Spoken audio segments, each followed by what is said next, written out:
10년 후 원자재 혁명. 잠깐 질문 하나만 드릴게요.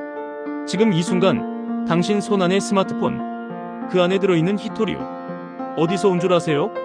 중국 땅속입니다. 전 세계 히토류의 60% 이상이 중국에서 옵니다. 중국이 수출을 막으면 전 세계 스마트폰, 전기차, 미사일이 동시에 멈춥니다. 그런데요, 10년 후엔 그 중국 히토류가 필요 없어집니다.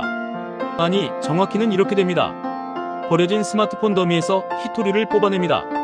미생물이 석유 대신 플라스틱을 만들어냅니다. 탄소 섬유가 철근을 대체해 건물을 10분의 1 무게로 세웁니다. 광산? 필요 없습니다. 도시가 광산입니다. 더 충격적인 건 이겁니다. 자원이 없으면 가난한 나라다라는 공식. 10년 후엔 완전히 깨집니다. 자원은 땅 속에 있는 게 아니라 기술 안에 있습니다. 5가지 혁명이 원자재 세계를 완전히 뒤집어 놓을 겁니다. 채굴이 사라집니다. 도시 광산과 바이오 합성 시대가 옵니다. 수입 의존이 사라집니다. 현지 합성 자급자족이 표준이 됩니다. 석유화학이 사라집니다.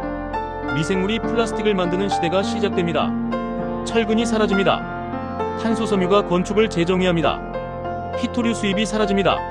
신소재 대체재가 중국 의존을 끝냅니다. 10년 후 당신은 아침에 일어나 미생물이 만든 옷을 입고 재활용 히토류로 만든 스마트폰을 들고 탄소 섬유로 지은 건물에서 살게 됩니다. 자원이 부족해서 전쟁이 일어나는 시대? 끝납니다. 믿기지 않으시죠? 지금부터 하나하나 증거를 보여드리겠습니다. 원자재 시스템이 강제 진화하고 있습니다. 기후위기, 지정학적 자원 분쟁, 공급망 붕괴, 그리고 바이오 소재 기술의 결합.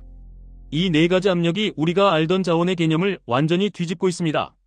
원자재가 채굴의 영역에서 합성과 재생의 영역으로 이동합니다. 2035년을 기준으로 확실하게 바뀔 원자재 혁명 5가지, 지금부터 파헤쳐 드리겠습니다. 일부 채굴의 종말 도시 광산과 바이오 합성. 첫 번째 혁명, 땅을 파지 않고 자원을 얻는 시대입니다. 지금 원자재는 어떻게 얻습니까? 아마존 열대우림을 밀어버립니다. 아프리카 땅속을 수백 미터 파고 들어갑니다. 콩고 아이들이 맨손으로 코발트를 캡니다. 그 자원으로 당신 스마트폰 배터리가 만들어집니다. 10년 후엔 달라집니다. 버려진 전자제품 더미, 즉 도시 자체가 광산이 됩니다. 어떻게 작동하냐? 폐기된 스마트폰 1톤에서 나오는 금의 양은 금광석 1톤의 수십 배입니다. AI가 분류하고 로봇이 분해하고 화학 공정이 순수 원소를 추출합니다. 금, 은, 구리, 히토류. 전자 폐기물에서 고순도로 회수합니다. 바이오 합성은 더 충격적입니다. 미생물이 금속 이온을 흡착해 희귀 원소를 분리합니다. 유전자 편집된 박테리아가 리튬, 코발트를 폐수해서 걸러냅니다. 이미 현실입니다. 일본은 도시 광산 대국으로 불립니다. 전자 폐기물 재활용으로 금, 은, 인듐을 대량 회수합니다. 유럽연합은 전자기기 제조사에게 재활용 원료 사용 비율을 의무화하기 시작했습니다. 국내에서도 폐배터리 재활용 산업이 빠르게 성장하고 있습니다. 10년 후 변화를 보세요. 광산 개발로 인한 환경 파괴가 크게 줄어듭니다. 자원 빈국도 도시 폐기물을 통해 원자재를 자급합니다. 전자제품 가격이 내려갑니다. 원자재 조달 비용이 줄어드니까요. 핵심은 이겁니다. 자원은 땅속에 있는 것이라는 상식이 깨집니다. 우리가 버린 것들 안에 이미 자원이 있습니다. 2부 공급망 독립, 현재 합성 시대. 두 번째 혁명, 원자재를 수입하지 않는 시대입니다. 지금 글로벌 원자재 공급망이 얼마나 취약한지 아세요? 러시아, 우크라이나 전쟁 하나에 밀 가격이 2배로 뛰었습니다. 중국이 히토류 수출을 제한하자 일본 전자업계가 흔들렸습니다. 코로나 때는 반도체 원자재 하나 막히니까 자동차 공장 전체가 멈췄습니다. 10년 후엔 달라집니다. 필요한 소재를 현지에서 직접 합성하는 기술이 표준이 됩니다. 어떻게 작동하냐? 공기 중 질소를 포집해 비료를 합성합니다. 수입 불필요합니다. 이산화탄소를 원료로 탄소 기반 소재를 만들어냅니다. 바닷물에서 리튬을 추출합니다. 바다는 무한한 리튬 저장소입니다. 이미 흐름이 보입니다. 미국은 인플레이션 감축법으로 핵심 광물 자국 생산에 수백억 달러를 투자 중입니다. 한국도 배터리 핵심 원료인 리튬, 니켈의 국내 확보와 대체 기술 개발을 국가 과제로 추진합니다. 이스라엘은 바닷물 담수화 기술을 응용해 희귀 원소 추출 연구를 진행 중입니다. 10년 후 변화를 보세요. 특정 국가의 자원 무기화가 힘을 잃어갑니다. 자원이 없는 나라도 기술이 있으면 원자재를 자급합니다. 지정학적 자원 분쟁의 구조 자체가 바뀝니다. 소비자 입장에서 뭐가 좋으냐? 원자재 가격 변동에 따른 물가 충격이 줄어듭니다. 전쟁, 재난으로 인한 공급 충격에서 자유로워집니다. 국가 입장에서는 에너지 독립처럼 자원 독립이 핵심 안보 전략이 됩니다. 핵심은 이겁니다. 자원을 가진 나라가 강한 나라라는 공식이 기술을 가진 나라가 강한 나라로 바뀝니다. 3부 석유화학의 종말, 바이오 소재 혁명. 세 번째 혁명, 미생물이 플라스틱을 만드는 시대입니다. 지금 플라스틱은 어디서 옵니까? 석유입니다. 지하에서 뽑아올린 기름을 정제하고 화학 반응시켜서 플라스틱을 만듭니다. 태우면 독성가스, 버리면 수백 년 동안 썩지 않습니다. 바다에 쌓이고 땅에 묻히고 결국 우리 몸속으로 들어옵니다. 10년 후엔 달라집니다. 미생물이 당분을 먹고 플라스틱을 배출합니다. 어떻게 작동하냐? 유전자 편집된 대장균이 포도당을 원료로 PHA, PLA 같은 바이오 플라스틱을 만듭니다. 조류가 햇빛과 이산화탄소만으로 고강도 섬유를 생산합니다. 버섯 균사체가 스티로폼 대체 포장재로 자랍니다. 흘게 버리면 수주 안에 완전 분해됩니다. 이미 현실입니다. 미국 스타트업 볼트스레즈는 거미줄, 단백질을 미생물로 합성해 고강도 섬유를 만듭니다. ECOVATIVE 디자인은 버섯 균사체로 포장재와 건축 단열재를 대량 생산 중입니다. 국내 석유화학 기업들도 바이오 기반 원료 전환을 빠르게 추진하고 있습니다. 10년 후 변화를 보세요. 석유화학 공장의 역할이 줄어들기 시작합니다. 플라스틱 쓰레기 문제가 근본적으로 달라집니다. 탄소 배출이 줄어듭니다. 원료 자체가 이산화탄소를 흡수하며 자라니까요. 소비자 입장에서는 죄책감 없이 포장재를 씁니다. 환경 부담을 낮춘 제품이 더 저렴해집니다.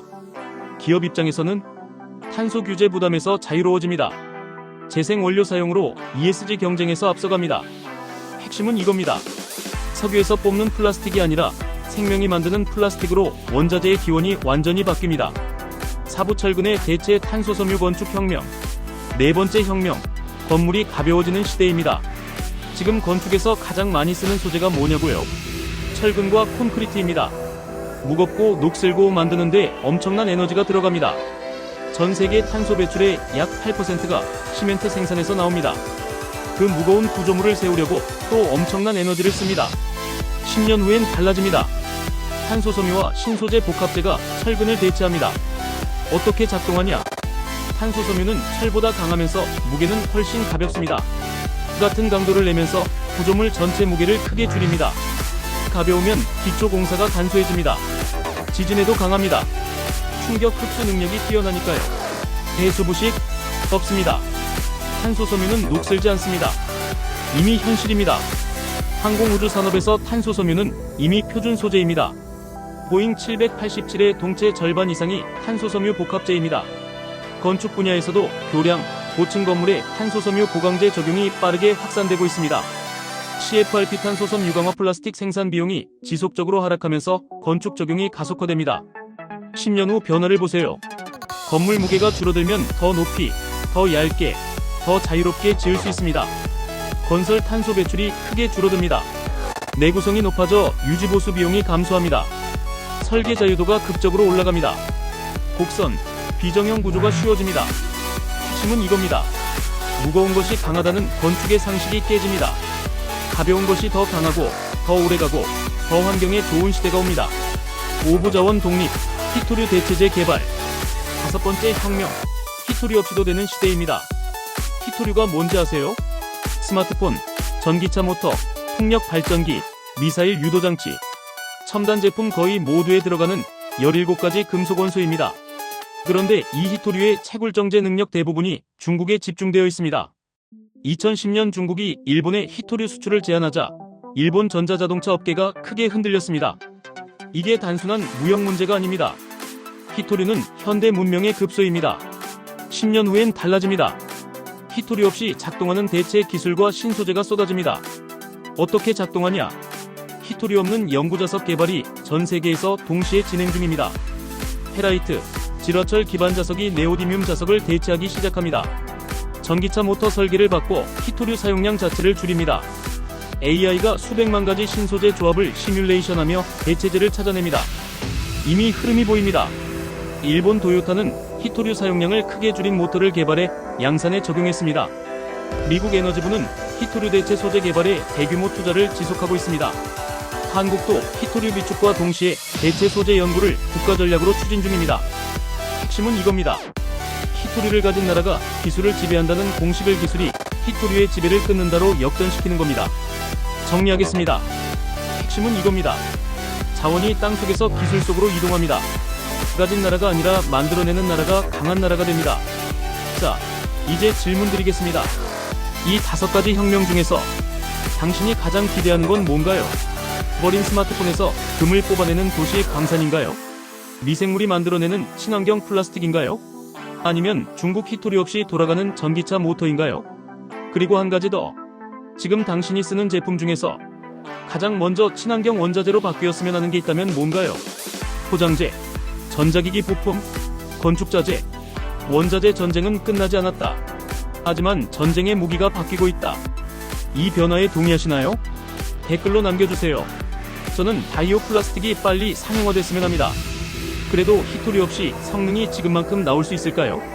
당신의 선택과 궁금증을 듣고 싶습니다. 10년 후 원자재 혁명은 단순히 소재 이야기가 아닙니다. 전쟁과 평화, 빈곤과 풍요, 오염과 청정을 결정하는 문명의 전환점입니다. 그 미래는 10년 뒤가 아니라 지금 우리가 무엇을 버리고 무엇을 만들어내느냐에서 시작됩니다. 어떤 원자재 세상을 원하십니까?